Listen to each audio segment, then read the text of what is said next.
प्यारे बच्चों, आज मैं आपको एक मजेदार कविता सुनाऊंगी जिसका शीर्षक है पढ़क्कू की सूझ और जिसे लिखा है श्री रामधारी सिंह दिनकर जी ने। यह कविता एक ऐसे व्यक्ति के बारे में है जो पढ़ाई में बहुत तेज है और वह समझता है कि सभी परेशानियों को दिमागी कसरत से हल किया जा सकता है। लेकिन बच्चों, दिमागी कसरत के साथ साथ प्रैक्टिकल नॉलेज भी बहुत जरूरी होती है। प्रैक्टिकल नॉलेज अर्थात व्यवहारिक ज्ञान, क्योंकि कई बार मुश्किलों का हल दिमाग से ज्यादा व्यवहारिक ज्ञान से सुलझाया जा सकता है। तो सुनते हैं कविता पढ़क्कू की सूझ। एक पढ़क्कू बड़े तेज थे, तर्क शास्त्र पढ़ते थे, जहां न कोई बात वहां भी नई बात गढ़ते थे। तर्क शास्त्र का मतलब है लॉजिकल रीजनिंग, और वो बात बात पर प्रश्न पूछा करते थे। एक रोज वे पड़े फिक्र में, समझ नहीं कुछ पाए, बैल घूमता है कोल्हू में, कैसे बिना चलाए। कोल्हू एक तरह की मशीन होती है जिसके चारों ओर बैल घूमता है और उससे तेल निकाला जाता है। कई दिनों तक रहे सोचते, मालिक बड़ा गजब है, सिखा बैल को रखा इसने, निश्चय कोई ढब है। आखिर एक रोज मालिक से पूछा उसने ऐसे, अजी बिना देखे लेते तुम जान भेद यह कैसे।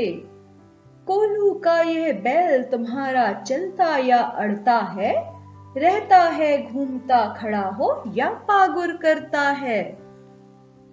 कोल्हू के बैल का अर्थ हुआ बिना दिमाग लगाए मेहनत करने वाला, और पागुर यानी कि जुगाली करना।